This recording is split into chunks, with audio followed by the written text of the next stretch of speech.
Hallelujah. सबको जय मसीह की। प्रभु का धन्यवाद करते हैं। प्रभु ने सुंदर मौका दिया आप लोगों के बीच में आने के लिए, एक इस सप्ताह और आने के लिए मदद किया। मैंने आप लोगों को पिछली बार बताया था कि शायद उससे नेक्स्ट वीक हम लोग ना जुड़ पाए जब तक हमने प्रकाशित वाक्य की 7 कलीसियाओं के बारे में हमने सुना है अच्छे से। पवित्र आत्मा ने आपको सिखाया, मैं विश्वास करता हूँ।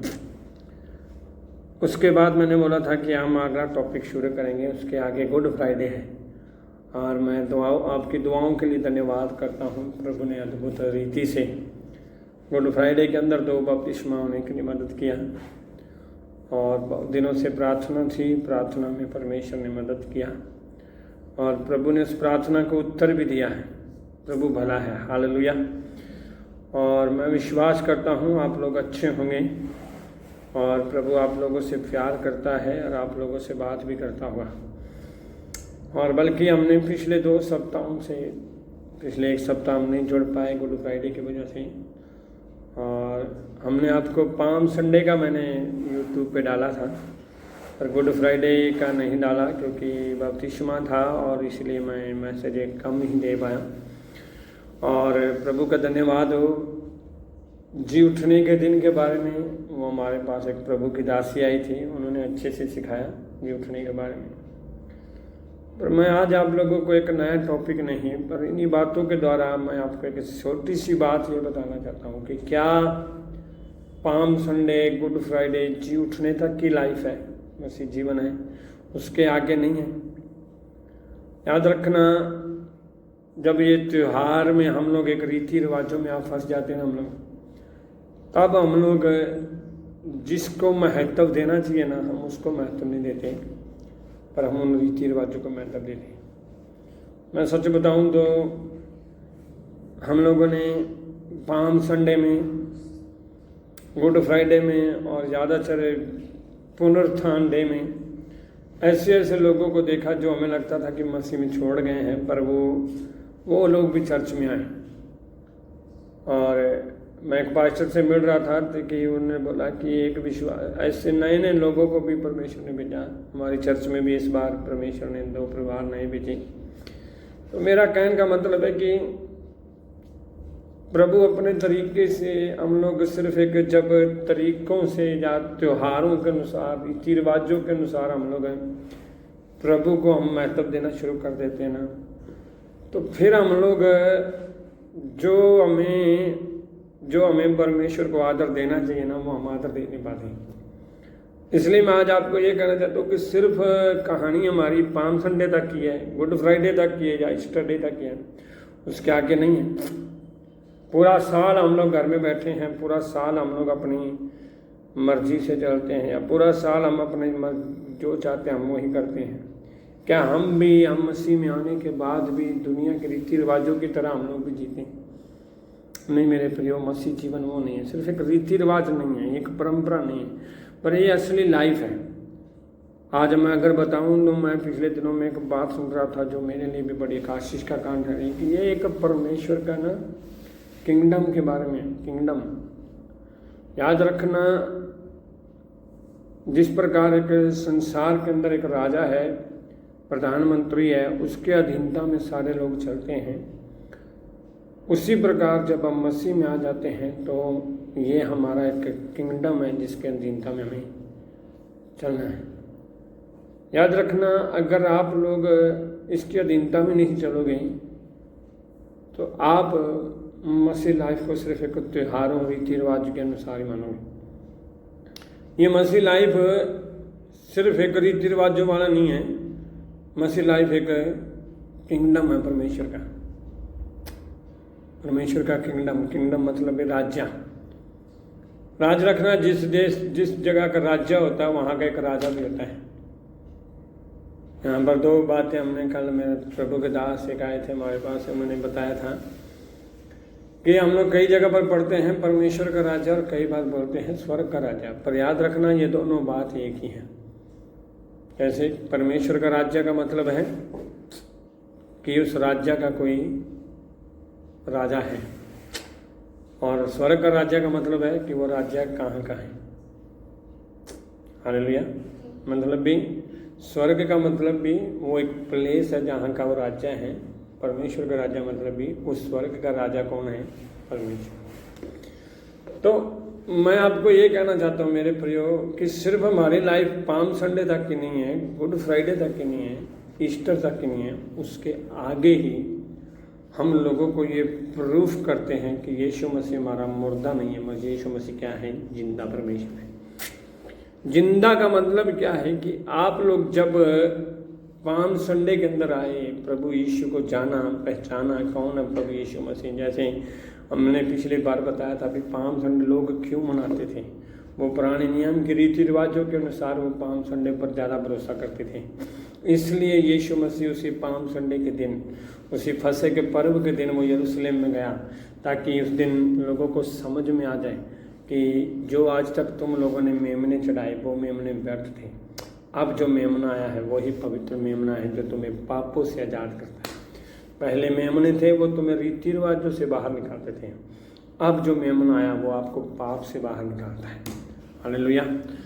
अब गुड फ्राइडे जब हम मनाते हैं तो गुड फ्राइडे के अंदर याद रखना, मैं एक 4 बातें मैं आपको बताना चाहता हूँ। मेरा टॉपिक वो नहीं है, टॉपिक और है।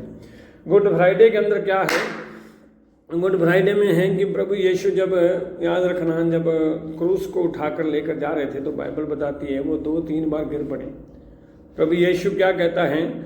जीवन में गिरना शर्म की बात नहीं है, पर वरन गिर कर न उठना वही असली हार है। याद रखना, हम जीवन में गिरते कई बार हैं, जीवन में गिरते कई बार हैं, कई बार हम लोग हार जाते हैं, कई बार हम ठोकर खाते हैं। बाइबल बताती है धर्मी चाहे 7 बार भी गिरे तो भी उठ खड़ा होता है।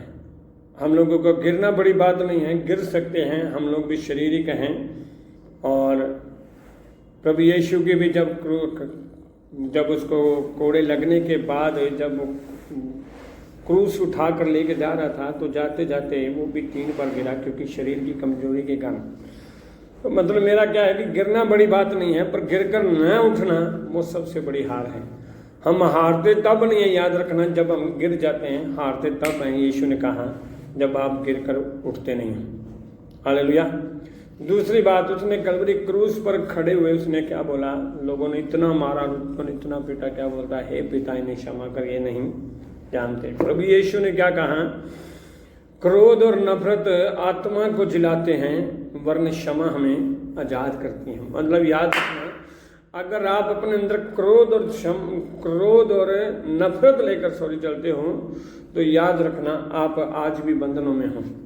पर प्रभु यीशु कलवरी क्रूस पर क्या बता के गया कि अगर आपके अंदर क्षमा वाला हृदय है तो आप एक आज़ादी का जीवन देते हो, आज़ादी के साथ अपनी लाइफ को जीते हो। और दूसरी बात है, बाइबल बताती है जब यीशु मसीह कलवरी क्रूस उठाते हुए गिरा तब एक औरत ने उसको पानी पिलाया। याद रखना, बाइबल में क्या बाइबल बताती है कि आपका कभी भी आप अकेले नहीं होते। याद रखना, हम कई बार सोचते हैं गिर गए हैं, साथ हमारे कोई नहीं है, पर याद रखना आप कभी भी जब गिरते हो आप अकेले नहीं होते। क्यों? क्योंकि हर बारी बोझ में परमेश्वर आपके लिए किसी न किसी को तैयार करता है। याद रखना, ये परमेश्वर का प्रेम है आपके प्रति, यह परमेश्वर का अनुग्रह है आपके प्रति। याद रखना, जब भी आप गिरते हो, जब भी आप किसी भारी बोझ में होते हो, जब भी आप किसी भारी चिंता में होते हो, जब भी आप किसी बड़ी परेशानी में होते हो, तब याद रखना परमेश्वर आपके लिए किसी न किसी को तैयार करते हैं। और एक बात क्या बता के गया कि जो मतलब भी मैं कहना चाहता था कि हम कभी अकेले नहीं होते, वरना हर बारी बोझ में परमेश्वर किसी न किसी को भेजता है। इसका मतलब क्या है कि जब यीशु मसीह कलवरी क्रूस उठाकर जा रहे थे तो उसका क्रूस उठाने के लिए बाइबल बताती है कि शुमैन कुरैनी नाम का एक व्यक्ति उसके पास आया। उसने यीशु का क्रूस उठा के कुछ जगह तक लेकर गया, क्योंकि उनको पता चल गया था सिपाहियों को कि यीशु मसीह का लहू बहुत बह चुका है, इसलिए क्रूस उठाना बड़ा मुश्किल हो रहा है। तो इसलिए एक व्यक्ति आया जो उसका बोझ उठाकर लेकर चला। इसलिए इस बात को याद रखना। दूसरी बात है, दया और प्रेम का एक छोटा सा काम भी परमेश्वर की नज़र में बहुत अनमोल होता है। याद रखना, हम लोग सोचते हैं कि हम बड़े बड़े काम नहीं परमेश्वर के लिए करते हैं, हम बाइबल नहीं पढ़ पाते, हम प्रार्थना नहीं कर पाते, हम जब चर्च में काम मिलता हम नहीं कर पाते, पर याद रखना आपका छोटा सा भी काम जब विश्वास योग के साथ आप करते हो वो भी परमेश्वर की नज़र में बड़ा अनमोल होता है, बड़ा आशीष का काम होता है। तो ये मतलब भी कलवरी क्रूस पर थे जो प्रभु यीशु मसीह ने जाते हुए इन बातों को देखा। मैं आपको कुछ थोड़ी सी हेडिंग दिया। अब जी उठने का क्या मतलब था, जी उठने के कारण उसने हमारे लिए क्या किया। जी उठने के बाद उसने हमारे सारे पाप का कर्ज चुका दिया। जो सारा पाप का कर्ज हमारे ऊपर था, जिसके कारण हमारे ऊपर मृत्यु आ गई थी, जिसके कारण हम कभी भी नाश होने से नहीं बच सकते थे, वो प्रभु यीशु ने वो सारा कर्ज कहाँ पर चुका दिया, कलवरी क्रूस पर। जब जी उठा तो इसका मतलब है वो पाप हमारे अंदर से खत्म हो गया। कब? जब हम यीशु मसीह पर विश्वास करते हैं। इसलिए यीशु ने कहा ना, जो कोई मुझ पर विश्वास करेगा वो नाश न होगा परंतु हमेशा का जीवन पाएगा। अब दूसरा क्या है, मृत्यु पर जीत हो गई, मृत्यु हार गई। ज़्यादातर क्या, कितना भी अमीर व्यक्ति है, बड़ा है, चाहे पैसे वाला है, कितना भी धनी व्यक्ति है, हर एक को मृत्यु का डर है। जैसी छोटी सी बीमारी आएगा डॉक्टरों के पास भागेगा, जैसी भी छोटी सी समस्या आएगी वो भागेगा ही दूर है। पर याद रखना, परमेश्वर ने मृत्यु को भी कलवरी क्रूस पर हरा दिया। जी उठने के बाद उसने ये प्रूफ कर दिया कि मृत्यु भी आपका कुछ नहीं बिगाड़ सकती। जब हम यीशु के पास आते हैं वो अनंत जीवन का वारिस बनाता है। कई लोगों को लगता है कि इस पृथ्वी पर मृत्यु होगी तो लोग क्यों मर गए, मर नहीं सकते। याद रखना, ये पृथ्वी पर आपकी शारीरिक मृत्यु है, इसलिए यीशु मसीह भी हमारे लिए मरा है और हम मरने के बाद वो जी उठा। इसका मतलब क्या है, हम भी इस पृथ्वी पर एक दिन मरेंगे जरूर है, पर एक दिन ऐसा भी आएगा जब हम उसके साथ जी उठेंगे। इसलिए उसने उस मृत्यु को भी हरा दिया। नंबर 3 क्या किया उसने, आशा का द्वार हमारे लिए खुल गया। मतलब भी जिस व्यक्ति को आशाहीन हो चुका है, जिसको लगता है कि कभी मैं उठ ही नहीं सकता, यीशु के जीतने के बाद वो भी आशा का द्वार क्या हमारे लिए हमेशा के लिए खुल गया। कि जब हम यीशु पर विश्वास करेंगे, आपकी हर एक डिप्रेशन, आपकी हर एक समस्या, हर एक बीमारी, हर एक चिंता का हल किसके पास है, यीशु मसीह के पास है। याद रखना, यीशु के नाम से हर एक परिस्थिति घुटना टेकती है, हर एक परिस्थिति। इसलिए उसने बाइबल में ये भी कहा है कि मतलब भी उसने ये भी कहा है कि हर एक घुटना टेकेगा, हर एक जीभ अंगीकार करेगी कि यीशु मसीह प्रभु है। मतलब उसका क्या है कि ये तो पक्की बात है कि एक अंत के दिनों में हर एक व्यक्ति उसके सामने घुटना टेकेगा। पर याद रखना, हर एक व्यक्ति, हर एक बीमारी, हर एक समस्या किसके आगे घुटना टेकती है, यीशु मसीह के पास। चौथी बात क्या है इसमें, यीशु का जी उठना हमारे लिए एक नया जिंदगी का वादा है। याद रखना, जब वो जी गया तो उसने हमारे लिए एक ऐसा वायदा दे दिया कि तुम भी ये जीवन जी सकते हो। इसलिए मैंने आपको ये बताया कि क्या सिर्फ कहानी हमारी पाम संडे तक है, गुड फ्राइडे तक है, ईस्टर तक है, उसके आगे नहीं है, आगे नहीं है। जब उसने हमारा पाप का कर्ज चुका दिया तो हमें क्या करना चाहिए, वो हमें भी दूसरों के पास जाना चाहिए कि परमेश्वर ने अगर मेरे पाप माफ़ किए तुम्हारे भी माफ़ कर सकता है। परमेश्वर अगर मुझे मृत्यु से बचा सकता है तुझे भी बचा सकता है। अगर मुझे वो आशा दे सकता है वो तुझे भी आशा दे सकता है। याद रखना, बाइबल बताती है यीशु मसीह के जी उठने के बाद यीशु मसीह 40 दिन इस पृथ्वी पर रहा। उसने क्या प्रूफ किया कि मुर्दा व्यक्ति कभी वापस नहीं आता, पर मैं फिर भी आज भी तुम्हारे पास हूँ। और दूसरा प्रूफ क्या किया उसने, पता है, बाइबल बताती है, पहला कुरिन्थियों के अंदर लिखा है कि यीशु मसीह 500 से अधिक लोगों को दिखाई दिया। 500 से अधिक लोगों को, मतलब भी 500 से भी ज़्यादा। बाइबल सिर्फ 500 का मेंशन करती है, पर अधिक का मतलब है जिस प्रकार हम लोग पढ़ते हैं कि 5 रोटी 2 मछली से उसने 5000 लोगों को खाना खिलाया। 5000 सिर्फ मनुष्य थे, औरतें भी थी, बच्चे भी थे, बहुत लोग थे। पर याद रखना, इसमें सिर्फ 5000 मनुष्य को। उसी प्रकार पौलुस कहता है कि 500 से अधिक लोगों को, हम नहीं जानते, पर 500 से अधिक लोगों को भी यीशु मसीह दिखाई दिया। और यहाँ पर आगे पौलुस क्या कहता है, उससे बढ़कर क्या है कि मैं थोड़े दिनों का, जो अधूरे दिनों का जन्मा हूँ, मुझे भी कौन दिखाई दिया, यीशु मसीह। और याद रखना, आज भी कई पास्टरों की गवाही है, आज भी उन्हें यीशु मसीह की जिंदा गवाही देता है। साधु सुंदर सिंह के बारे में हम लोग अच्छे से जानते हैं, पंजाबी व्यक्ति हैं, उसको भी यीशु मसीह दिखाई दिया। उसको घर वालों ने निकाल दिया था, मार छोड़ दिया था। उसने बोला था कि अगर तू परमेश्वर है तो मुझे आज दिखाई दे। वो परमेश्वर उसको डायरेक्ट उसके कमरे में दिखाया। याद रखना, आज भी हम लोग जो सेवकाई कर रहे हैं, प्रभु के दास हैं, उनको भी परमेश्वर की आत्मा ने छुआ, उसकी सेवकाई कर रहे हैं। इसलिए मैं आज आपको ये कहना चाहता हूँ कि सिर्फ हमारी लाइफ ईस्टर तक ही नहीं है, उससे आगे भी बढ़कर है। प्रभु का वचन क्या कहता है? पौलुस कहता है कि अगर यीशु का जी उठना नहीं है तो हमारा प्रचार करना भी व्यर्थ है, हमारा प्रचार करना भी गलत है। कि अगर हम यीशु मसीह हमारे लिए नहीं जी उठा तो हम जो प्रचार कर रहे हैं वो सब गलत है। याद रखना, यीशु मसीह 2026 साल पहले हमारे लिए मारा गया, गाड़ा गया और मुर्दों में से जी उठा। याद रखना, उसका प्रूफ है आज भी इजराइल के अंदर कब्र उसकी खाली पड़ी है। और जब यीशु मसीह उस दिन जी उठा है तो आज भी लोग उसका गुणगान अभी तक कर रहे हैं। इसका मतलब है कि वो प्रभु यीशु मसीह का प्रचार वहीं पर नहीं खत्म होता, उसका प्रचार आगे भी चलता है। इसलिए मैं आज आपको एक वचन पढ़ के मैं बताना चाहता हूँ। प्रेरितों के काम 1:11 में लिखा है, और उनसे कहा, हे गलीली पुरुषों, तुम क्यों खड़े आकाश की ओर देख रहे हो? यही यीशु जो तुम्हारे पास से स्वर्ग पर उठा लिया गया है, जिस रीति से तुमने उसे स्वर्ग में जाते देखा उसी रीति से वह फिर आएगा। याद रखना, यीशु मसीह जो पृथ्वी पर आया, 33 साल उसने अपना जीवन बिताया। 33 साल में रहकर उसने चमत्कार किए, आशीष किए, ब्लेस किया, लोगों को चंगा किया, लोगों को पाप से आज़ाद किया, अंधकार से छुड़ाया। जिस यीशु ने लोगों को मतलब एक ऐसी ज़िंदगी दे दी जो कभी सोच नहीं सकते थे कि हम आगे नहीं बढ़ सकते, प्रभु यीशु ने उनके लिए एक नया रास्ता खोल दिया। वो यीशु जिस प्रकार हमारे लिए मारा गया, गाड़ा गया और मुर्दों में से जी उठा, जो चेलों ने उसे देखा, उन्होंने देखा यीशु को स्वर्ग में ऊपर जाते हुए, और वहाँ से एक आवाज़ आई है, स्वर्गदूत उनको क्या बोल रहे हैं? जिस रीति से तुमने उसे जाते हुए देखा है उसी रीति से क्या करेगा? वो वापस भी आएगा। मतलब क्या है? पिछली बार आया था पापियों को लेकर जाने के लिए, पापियों के लिए आया था। हमारे पाप बहुत बढ़ चुके थे, हमारे गुनाह बहुत बढ़ चुके थे, हमारे जीवन में अंधकार बहुत आ चुका था, हमारे लिए पाप हद से ज़्यादा बढ़ चुका था। तब यीशु मसीह आया, उसने हमारा कर्ज पूरा चुका दिया और उसने कहा, जो कोई मुझ पर विश्वास करेगा वो नाश न होगा परंतु जीवन पाएगा। पहली बार किसके लिए आया? पापियों के लिए।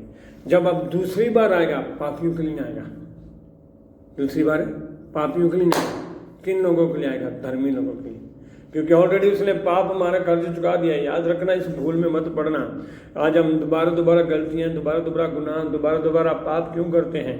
क्योंकि हमें पता है कि हम लोग पाप करेंगे, प्रभु माफ़ कर देगा। पर याद रखना, बाइबल में एक जगह लिखा है कि अगर पाप की जहाँ पर पाप बहुत हुआ वहाँ पर अनुग्रह बहुत हुआ। तो अगर पाप है तो क्या इसका मतलब है कि हम पाप करते रहें कि अनुग्रह ज़्यादा हो? नहीं, वो ये कह रहा है कि पाप खत्म है तो खत्म है। अगर आप आज भी पाप कर रहे हो तो ये मत सोचो कि आप कल को प्रभु यीशु के साथ उठाए जाओगे। प्रभु यीशु उन्हीं लोगों को लेने आएगा जो लोग उसके साथ धार्मिकता का जीवन जिएंगे।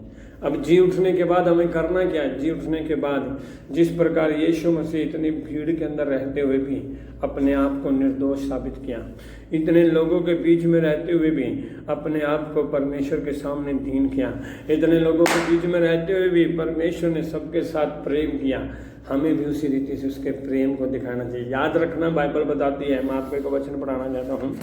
पहला पत्रस के अंदर लिखा है 4 अध्याय के अंदर कि वो हमें एक आदर्श दे गया है। कौन सा आदर्श दे गया है?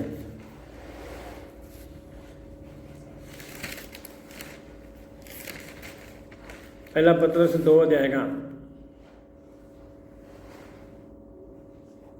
और तुम इसी के लिए बुलाए भी गए हो, 2:21, और तुम इसी के लिए बुलाए भी गए हो क्योंकि मसीह भी तुम्हारे लिए दुख उठाकर तुम्हें एक आदर्श दे गया है कि तुम भी उसके पद चिन्हों पर चलो। 22 में लिखा, न तो उसने पाप किया और न उसके मुंह से छल की कोई बात निकली। वह गाली सुनकर गाली नहीं देता था और दुख उठाकर भी किसी को धमकी नहीं देता था, वरना पर अपने आप को भी सच्चे न्याय के हाथ में सौंपता था। याद रखना, प्रभु यीशु के बारे में पत्रस क्या कहता है कि जब उसने हमारे पापों के लिए मारा गया, गाड़ा गया और जी उठा, वो हमें क्या दे के गया है? एक आदर्श दे के गया है। क्या आदर्श दे के गया है? कि वो इस पृथ्वी पर रहते हुए कि वो किसी को गाली के बदले गाली नहीं देता था, कोई छल की बात उसके पास नहीं थी, कोई झूठ नहीं था उसके पास, कोई पाप नहीं था। जितना भी उसने दुख उठाया, जितना भी लोगों ने उसको ताने मारे, उसके सगे भाइयों ने उसको ताने मारे, उसके साथ रहने वालों ने बोला कि तू खुद भी मरेगा, हमें भी मरवाएगा, इतना दुख उठाने के बाद भी वो किसी को बदले जवाब नहीं देता था, परंतु किसके पास जाता था? पिता के पास जाता था। आज हमें लोग ताना मार देते हैं, हमें ना मार देते हैं, हम चर्च छोड़ देते हैं, प्रार्थना करनी छोड़ देते हैं, वचन पढ़ना छोड़ देते हैं, पर यीशु मसीह का स्वभाव ऐसा नहीं था। वो क्या बद चिन्ह देकर गया कि जिस प्रकार मैंने इस पृथ्वी पर धार्मिकता का जीवन जिया है, तुम्हें भी धार्मिकता का जीवन जीना है। हमने प्रकाशित वाक्य में पढ़ा था कि वो उन्हीं के साथ भोजन करेगा, उन्हीं के साथ संगति करेगा जो उसकी पवित्र आत्मा में, पवित्रता में और शुद्धता के साथ जीवन जिएंगे। उन्हीं के साथ वो परमेश्वर के साथ, उन्हीं के साथ बैठकर भोजन करेगा। याद रखना, वो धार्मिक व्यक्ति धार्मिकता के साथ जीने वाले लोगों को लेने आएगा, न कि पाप के साथ जीने वाले। यहाँ पर पतरस कहता है कि वो हमें एक आदर्श देकर चला गया है, वो एक आशीष हमें अनुग्रह देकर चला गया है। हम जो पहले पाप में फंसे हुए थे, हमें पाप से आजाद कर दिया। अब हमारे पास कोई बहाना नहीं है। पहले बहाना था, क्योंकि पुराने नियम के अंदर कुछ गलतियां होती थी। अय्यूब कहता है मेरे और परमेश्वर के बीच में कोई बचवाई नहीं है, नहीं तो मेरे पास जितना दुख आया मैं उसको बोलता जाके। पर नए नियम में पौलुस कहता है हमारे और मनुष्य और परमेश्वर के बीच में एक बचवाई है, जिसका नाम क्या है? यीशु मसीह। मतलब याद रखना, अय्यूब कहता है कि मैंने जितने दुख मैं उठा रहा हूँ, जितनी परिस्थितियों में सह रहा हूँ, जितनी समस्याओं में मैं पड़ा हूँ, उसका मतलब भी मैं, अगर मेरे पास कोई दुख उठाने वाला होता ना, मेरे पास तो सिर्फ एक ही था। क्या था? कि मैं हर दिन प्रार्थना करता था और बलि चढ़ाता था सिर्फ है। मैं ये, मेरे को इन बातों में पता ही नहीं था कि मतलब भी परमेश्वर के सामने अपने दुख को बताना है। मेरे पास ऐसा कोई बचवाई नहीं था। मेरे को उसके पास जाने के लिए बलि चढ़ाना पड़ता था, ये करना पड़ता था। पर यहाँ पर हमारे लिए ऑलरेडी बलि चढ़ चुकी है। पौलुस कहता है कि अब हमारे बीच में एक बचवाई है। कौन सी बचवाई है? जिसका नाम यीशु मसीह है। याद रखना, पहले बहाने मार सकते थे, अब कोई बहाना नहीं है। क्यों नहीं बहाना है? क्योंकि वो आपके लिए ऑलरेडी सबका पाप खत्म करके जा चुका है। वो पृथ्वी पर रहा, वो आलस उसने नहीं किया। पृथ्वी पर रहा, उसने कोई चिंता नहीं की। पृथ्वी पर रहा, उसने कोई किसी के साथ बुरा नहीं किया। आज हमारे पास कई बहाने हैं, हम कईयों के साथ जल्दी में बुरा कर देते हैं। हम अपने फायदे के लिए कुछ भी करने के लिए तैयार हो जाते हैं। हम अपने आप को खुश करने के लिए कुछ भी तैयार कर देते हैं। पर यीशु मसीह ऐसा जीवन नहीं जी के गया। याद रखना, पुनरुत्थान के बाद वैसा जीवन जीना है जैसा यीशु मसीह हमें देकर गया है। वो आदर्श हमें देकर गया है। याद रखना, प्रभु का धन्यवाद हो। पिछले दिनों में एक मीटिंग में मैं सुन रहा था, प्रभु के दास बता रहे थे कि यीशु मसीह जब तक पृथ्वी पर रहा, वो सिर्फ किसके बारे में बातें करता रहा? परमेश्वर के राज्य की बातें करता रहा। आज हमारे पास किसकी बातें हैं? दुनिया की बातें हैं, चंगाई की बातें हैं, आशीषों की बातें हैं। पर यीशु मसीह के पास किसकी बातें थी? परमेश्वर के राज्य की बातें थी। परमेश्वर के राज्य की बातें, मतलब राज्य क्या है? उसके स्वभाव की बातें, उसके जीवन की बातें। राज्य को जीने के लिए उसने मत्ती रचित सुसमाचार 5 अध्याय से लेकर 7 अध्याय तक है, हर एक बात सिखाई कि किस प्रकार हमें उसके राज्य में आगे बढ़ना है।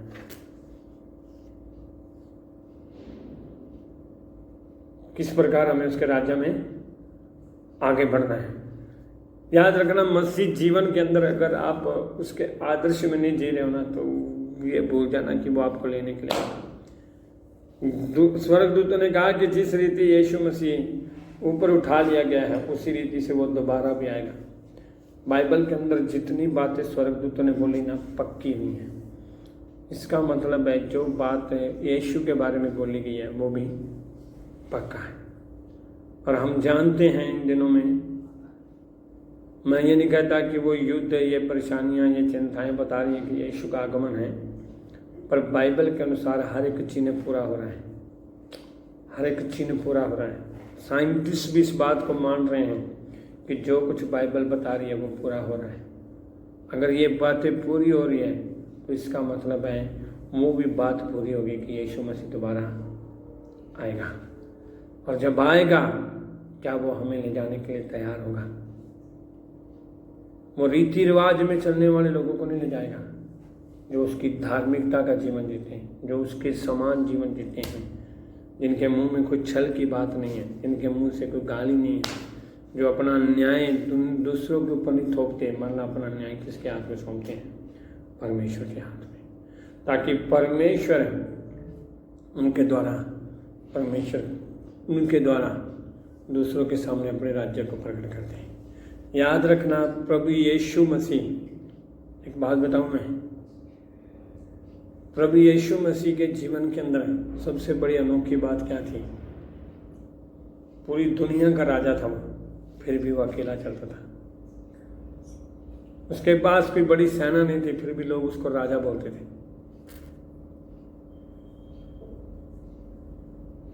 उसने कोई बाइबल टीचिंग नहीं किया था, फिर भी लोग उसको टीचर बोलते थे।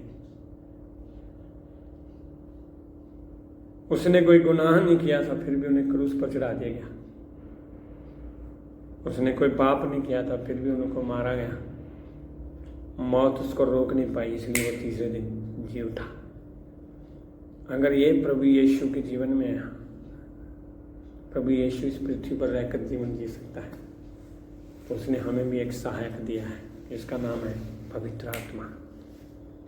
याद रखना, पुराने नियम के अंदर यहोवा परमेश्वर था, जिससे लोग मिलने के लिए कहाँ पर जाते थे? तंबू में। नए नियम में यीशु मसीह डायरेक्ट पास में आ गया। अब पवित्र आत्मा हमारे अंदर आ गया। समझ में आई? यहोवा से मिलने के लिए भवन में जाना पड़ता था, बलि लेकर जाना पड़ता था। प्रभु यीशु से मिलने के लिए उसके साथ चलना है। पवित्र आत्मा से साथ चलने के लिए वो हमारे अंदर काम करता है। इसका मतलब है हम अकेले नहीं है। कौन हमारे साथ है? जब पवित्र आत्मा हमारे साथ है तो काम हम नहीं करेंगे, कौन करेगा? पवित्र आत्मा। जब वो पवित्र आत्मा हमारे अंदर काम करेगा तो जो आदर्श यीशु मसीह देकर गया है वो भी हम भी कर सकते हैं। हम अपनी बुद्धि से नहीं कर सकते, हम अपनी समझ से नहीं कर सकते, हम अपनी सोच से नहीं कर सकते, पर किसके द्वारा कर सकते हैं? पवित्र आत्मा के द्वारा। वचन कहता है न तो बल से न शक्ति से, परंतु तेरी आत्मा के द्वारा हो जाएगा। इसलिए याद रखना, अगर उसके आदर्शों पर जीना है, उसके जैसा जीवन जीना है, तो याद रखना उसके लिए क्या करना पड़ेगा? पवित्र आत्मा के द्वारा उसकी आज्ञाओं में चलना पड़ेगा, उसकी इच्छा में बढ़ना पड़ेगा। और जब तक आप पवित्र आत्मा में नहीं चलते, आप अपनी मर्जी में जीवन जियोगे। पवित्र आत्मा आपको यीशु के जैसा जीवन जीना सिखाएगी। पवित्र आत्मा आपको मसीह के जैसा चलना सिखाएगा। पवित्र आत्मा आपको अपना उसका जो लोग आपके साथ व्यवहार करते हैं उनकी बातों को प्रभु यीशु परमेश्वर के पास ले जाना सिखाएगा। हम लोग जब, याद रखना, मैं आपको क्या बताना चाहता हूँ, हम आगे से एक नया टॉपिक शुरू करेंगे, पर आज मैं ये बताना चाहता हूँ, ये palm Sunday, good Friday, Easter तक की कहानी खत्म होती है। उसके बाद भी है जो कहानी हमें क्या करनी है, हमारे द्वारा लोग प्रभु यीशु को जानने की। 4 बातें कैलवरी क्रूस की मैंने सिखाई, 4 बातें जी उठने की सिखाई, 4 बातें अभी ये बताना चाहता हूँ मैं। जब आप परमेश्वर के साथ जीवन जीते हो तो आपके अंदर उसका स्वभाव होना चाहिए। नंबर 2, जब आप इस पृथ्वी के अंदर जीने चाहते हो, आपके अंदर परमेश्वर का प्रेम होना चाहिए। नंबर 3 है, जब आप इस पृथ्वी के अंदर इस जीवन जीते हो प्रभु यीशु का, तब आपके पास उसका वचन होना चाहिए। और नंबर 4, जब आप उसके साथ पृथ्वी पर उसका जीवन जीते हो, आपके पास प्रार्थना होनी चाहिए। तभी आप इस पृथ्वी पर रहकर उसके जैसा जीवन जी पाओगे। और मैं अगर एक बात कहूँ तो जीवन जीने के लिए क्या चाहिए? उसका वचन चाहिए, आदर्श चाहिए, उसका स्वभाव चाहिए, उसका। और इस कामों को पूरा कौन करेगा? पवित्र आत्मा। जब पवित्र आत्मा आएगा वो हमें उसके स्वभाव में जीना सिखाएगा। जब पवित्र आत्मा आएगा हमें उसके वचन पढ़ने सिखाएगा। जब पवित्र आत्मा आएगा हमें प्रार्थना करना सिखाएगा। पवित्र आत्मा आएगा तो यीशु का प्रेम हमारे अंदर आएगा। हम दुनिया की तरह नहीं जिएंगे, फिर हम यीशु मसीह की तरह जीवन जिएंगे। हम दुनिया की तरह नहीं अपनी मस्ती में चलेंगे, हम यीशु मसीह की तरह चलेंगे, ताकि हमारे द्वारा लोग किसको पहचान पाएँ? यीशु को। याद रखना, मैं एक लास्ट बात बताता हूँ। यीशु मसीह 33 साल जीवन जिया। 33 साल में से 30 साल उसने अपने माँ बाप के साथ समय बिताया। 3.5 साल की सेवकाई में आज 2026 तक है, लाखों करोड़ों लोग उसको जानते हैं। मेरा एक सवाल है, अगर आपको सेवकाई करते हुए इतने साल में आपको कितने लोग जानते हैं? जब यीशु मसीह का स्वभाव आपके अंदर होगा तो लोग पहचानेंगे। इसलिए बाइबल में क्या लिखा है प्रेरितों के काम में, जब पवित्र आत्मा तुम पर आएगा तब तुम सामर्थ पाओगे और यरूशलेम, यहूदिया, सामरिया और पृथ्वी की छोर तक मेरे गवाह करोगे। मतलब जब पवित्र आत्मा आएगा वो आपकी जगह पर, आपके इलाके में, आपके गांव में, शहर में वो आपको गवाह बनाएगा। मतलब आपके द्वारा कई लोग प्रभु यीशु मसीह को जानेंगे। इसलिए मैं आज आपको यही कहना चाहता हूँ, याद रखना, प्रभु यीशु मसीह जो हमारे लिए मारा गया, गाड़ा गया, जिस प्रकार वो उठा लिया गया वो दोबारा आने वाला है। उसके स्वभाव में जियो, उसके प्रेम में जियो, उसके वचन में जियो, प्रार्थना में जियो, तभी आप उसका कार्य इस पृथ्वी पर पूरा कर पाओगे। परमेश्वर इस वचन के द्वारा आप लोगों को आशीष करें। सबको जय मसीह। आइए हम प्रार्थना करेंगे। Thank you Jesus.